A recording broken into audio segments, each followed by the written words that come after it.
नमस्कार दोस्तों, आप सभी का स्वागत है। क्या आप जानते हैं कि अगले 72 घंटे के भीतर यानी कि 1 नवंबर 2025 से आपकी जिंदगी से जुड़े ऐसे 5 नियम बदल रहे हैं जिनका सीधा असर आपकी जेब पर पड़ेगा। जी हां दोस्तों, आपके बैंक खाते की सुरक्षा पर सीधा असर पड़ेगा, आपके रोज के रसोई खर्च पर सीधा असर पड़ेगा। दोस्तों, ये कोई छोटी मोटी घोषणाएं नहीं है, ये तो बहुत बड़े सरकारी बदलाव हैं जो सीधे आपके परिवार की वित्तीय सुरक्षा और रोजमर्रा के जीवन को प्रभावित करेंगे। दोस्तों, अगर आपने इन नियमों पर ध्यान नहीं दिया तो हो सकता है कि आपकी सब्सिडी रुक जाए या फिर बैंक में आपके पैसे का दावा करना मुश्किल भी हो जाए। जी हां दोस्तों, आज हम बताने वाले हैं देश में 5 ऐसे बदलाव जो 1 नवंबर 2025 से लागू हो रहे हैं। दोस्तों, आज हम जानेंगे कि 1 नवंबर 2025 से अब एक खाते में 4 नॉमिनी कैसे बन सकते हैं और इसका फायदा कैसे मिलेगा। साथ ही दूसरा समझेंगे कि गैस सिलेंडर की कीमतें और राशन के नियम में कैसे बदलाव हो रहे हैं। साथ ही आपको क्या करना होगा ताकि आपकी सब्सिडी ना रुके। साथ ही तीसरा, अगर आप एक व्यापारी हैं तो अब आपके लिए खुशखबरी है, जीएसटी रजिस्ट्रेशन को लेकर एक बहुत बड़ा अपडेट आया है। अब सिर्फ 3 दिन में जीएसटी का रजिस्ट्रेशन कैसे होगा, तो दोस्तों तैयार हो जाइए क्योंकि अगले कुछ ही मिनटों में जो जानकारी आपको मिलने वाली है वह आपके नुकसान से बचाएगी और सरकारी फायदे को सुनिश्चित करेगी। तो दोस्तों बने रहिए हमारे साथ और आइए जानते हैं 1 नवंबर 2025 से कौन से बड़े नियम और योजनाएं शुरू हो रही है। दोस्तों, सबसे पहले जानते हैं कि बैंकिंग नॉमिनेशन और सुरक्षा को लेकर 1 नवंबर 2025 से कौन से नए नियम लागू किए जा रहे हैं। दोस्तों, हमारा किसी भी बैंक में खाता है तो यह जानकारी हमारे बहुत ही काम आने वाली है। अधिक नॉमिनी अधिक सुरक्षा। 1 नवंबर 2025 से आप अपने बैंक खाते, लॉकर और सेफ कस्टडी के लिए 4 लोगों तक को नॉमिनी बना सकते हैं। यानी कि अभी तक हम केवल एक ही नॉमिनी बना सकते थे, लेकिन 1 नवंबर 2025 के बाद में हम अपने बैंक खाते, लॉकर, सेफ कस्टडी के लिए 4 नॉमिनी बना सकते हैं। दोस्तों, 4 नॉमिनी का अलग अलग हिस्सेदारी की सुविधा होगी। यानी कि आप जमा राशि में हर नॉमिनी का कितना प्रतिशत हिस्सा रखना चाहते हैं, यानी कि 50%, 10%, 20%, 80% यह तय कर सकते हैं, जिससे पारिवारिक विवाद कम होंगे। यानी हमारे बैंक खाते में 1000 रुपए जमा है तो 1000 रुपए में से 500 रुपए किसे देने हैं, 200 रुपए किसे देने हैं, 100 रुपए किसे देने हैं।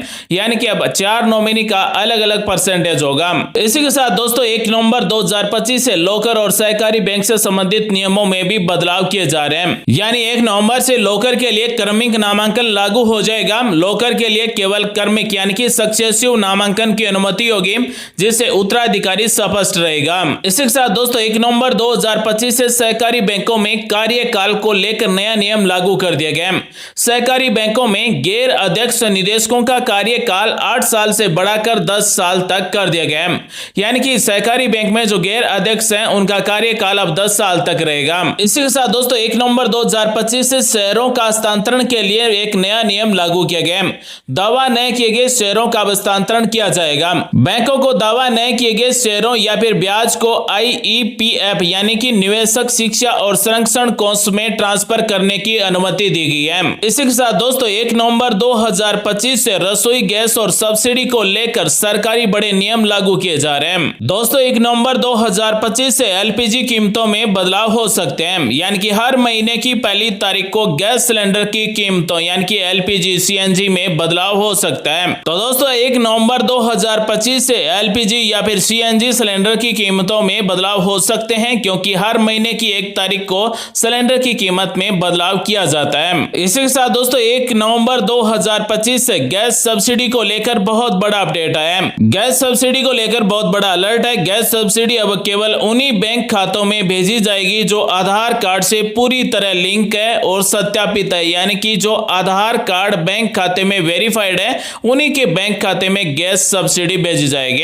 जिनके बैंक खाते में आधार कार्ड नहीं जुड़ा हुआ है, आधार सत्यापित नहीं है, उनके बैंक खाते में गैस सब्सिडी के रुपए नहीं भेजे जा सकते हैं। इसी के साथ दोस्तों अगर आपका राशन कार्ड बना हुआ है तो सरकारी बहुत बड़ा अपडेट है। राशन कार्ड में पारदर्शिता लाने के लिए सरकार की तरफ से नए नियम लागू किए जा रहे हैं। दोस्तों राशन कार्ड में पारदर्शिता लाने के लिए फर्जी राशन कार्ड धारकों को बाहर करने के लिए पात्रता की कड़ी जांच शुरू हो चुकी है। यानी देश में ऐसे हजारों परिवार होंगे जिनका राशन कार्ड बना हुआ है, जो राशन कार्ड से राशन ले रहे हैं लेकिन राशन के लिए पात्र नहीं है। ऐसे राशन कार्ड धारकों को यानी कि फर्जी राशन कार्ड धारकों की पात्रता की कड़ी जांच सरकार ने शुरू कर दी है। इसी के साथ दोस्तों जीएसटी स्लैब में भी बदलाव किया गया। जीएसटी स्लैब में संभावित कमी। कुछ मीडिया रिपोर्ट्स के अनुसार जीएसटी स्लैब को कम करके केवल 5% और 18% के दो मुख्य स्लैब रखे जा सकते हैं। इसी के साथ लग्जरी वस्तुओं पर टैक्स को लेकर बड़ा अपडेट आया। लग्जरी और सिन गुड्स पर 40% जीएसटी लग सकता है। दोस्तों 1 नवंबर 2025 से सरकारी योजनाओं का भी लाभ मिलना शुरू हो रहा है। जी हां दोस्तों, पीएम किसान सम्मान निधि योजना की 21वीं किस्त के 2000 रुपए नवंबर महीने के पहले सप्ताह में लगभग 9 करोड़ से ज्यादा किसानों के बैंक खाते में 2-2 हजार रुपए आने की पूरी संभावना है। यानी कि पीएम किसान योजना की 21वीं किस्त के 2000 रुपए नवंबर 2025 के पहले सप्ताह में किसानों को 2-2 हजार रुपए मिल सकते हैं। इसी के साथ दोस्तों राज्य सरकार की भी कई सरकारी योजनाओं के लाभ नवंबर महीने में मिलने वाले हैं। यानी कि लाडो लक्ष्मी योजना की पहली किस्त के 2100 रुपए नवंबर 2025 में मिल रहे हैं। इसी के साथ लाडली बहनों को भी हर महीने 1500 रुपए मिलने नवंबर 2025 से शुरू हो रहे हैं। साथ ही दोस्तों पीएम विश्वकर्मा योजना के अंतर्गत टूल किट प्रोत्साहन मिलता रहेगा। पीएम विश्वकर्मा योजना के तहत कारीगरों को टूल किट प्रोत्साहन राशि का लाभ भी मिलना जारी रहेगा। दोस्तों 1 नवंबर से सरकार की तरफ से आधार और वित्तीय अपडेट को लेकर नए नियम लागू किए जा रहे हैं। आधार सत्यापन में बड़ा बदलाव किया जा रहा है।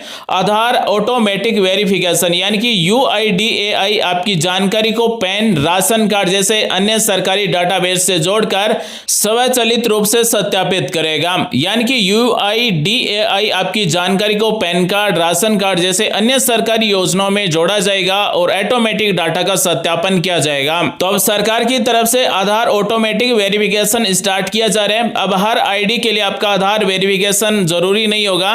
सरकार की तरफ से ऑटोमेटिक आधार वेरिफिकेशन स्टार्ट किया जा रहा है। यानी कि आपका जो सरकारी डाटाबेस है, पैन कार्ड है, राशन कार्ड है, वोटर आईडी कार्ड है, उनमें डाटा ऑटोमेटिक वेरीफाई आधार कार्ड से किया जाएगा। इसी के साथ दोस्तों 1 नवंबर से केवाईसी प्रक्रिया है वो बहुत ही ज्यादा सरल हो जाएगी। यानी कि सरल केवाईसी शुरू की जा रही है। बैंक और वित्तीय संस्थान अब आधार, ओटीपी, वीडियो केवाईसी या फिर व्यक्तिगत वेरिफिकेशन के लिए ग्राहक सत्यापन पूरा कर सकते हैं। इसी के साथ दोस्तों 1 नवंबर से म्यूचुअल फंड में नए नियम लागू किए जा रहे हैं। यानी कि म्यूचुअल फंड में अब नए नियम के साथ असेस्ड मैनेजमेंट कंपनियां यानी कि AMCs के नॉमिनी या फिर उनके रिश्तेदारों द्वारा 15 लाख रुपए से अधिक के लेन देन की जानकारी देना अनिवार्य हो सकता है। दोस्तों 1 नवंबर से जीएसटी रजिस्ट्रेशन को लेकर नया नियम लागू किया जा रहा है। जीएसटी रजिस्ट्रेशन में अब स्पीड होगी। जीएसटी रजिस्ट्रेशन की प्रक्रिया है वो सरल होगी और नए आवेदनों को केवल 3 दिन में मंजूरी मिल सकती है। तो दोस्तों जीएसटी रजिस्ट्रेशन की प्रक्रिया है वो बहुत ही ज्यादा सरल हो चुकी है। अब केवल 3 दिन में मंजूरी मिल जाएगी। यानी कि 3 दिन में जीएसटी रजिस्ट्रेशन नंबर मिल जाएंगे। इसी के साथ दोस्तों दिल्ली में प्रदूषण नियंत्रण को लेकर नए नियम लागू किए गए। दोस्तों दिल्ली में एंट्री बैन है। दिल्ली में प्रदूषण नियंत्रण के लिए पुराने और अधिक प्रदूषण फैलाने वाले कमर्शियल वाहनों का प्रवेश वर्जित होगा। दिल्ली में केवल अब उन्हीं वाहनों को अनुमति मिलेगी जो BS6 है या फिर CNG या फिर LNG और इलेक्ट्रिक माल वाहक वाहन है, उन्हीं को दिल्ली में एंट्री मिलेगी। दोस्तों 1 नवंबर 2025 से नए नियम लागू हो रहे हैं। तो हमारे लिए क्या जरूरी काम है? तो बैंक में जाकर हम अपने नॉमिनी को अपडेट कर सकते हैं। अब अपने बैंक खाते में 4 नॉमिनी ऐड कर सकते हैं। साथ ही सब्सिडी के लिए अगर आपका आधार कार्ड बैंक खाते में नहीं जुड़ा तो अपना आधार कार्ड बैंक खाते में जुड़वा सकते हैं। सभी नए नियम और बदलावों पर नजर रखें। खासकर यदि आप व्यापारी या फिर चालक हैं तो आपके लिए ये नियम बहुत जरूरी है। तो दोस्तों आज हमने आपको बताया 1 नवंबर 2025 से देश भर में कौन से नए नियम लागू हो रहे हैं, क्या क्या बदलाव किए जा रहे हैं, कौन सी सरकारी योजना का लाभ दिया जा रहा है। उम्मीद करते हैं जानकारी अच्छी लगी। मिलते हैं अगले वीडियो में नई जानकारी के साथ। आप सभी का दिन शुभ हो। जय हिंद, वंदे मातरम, जय श्री राम।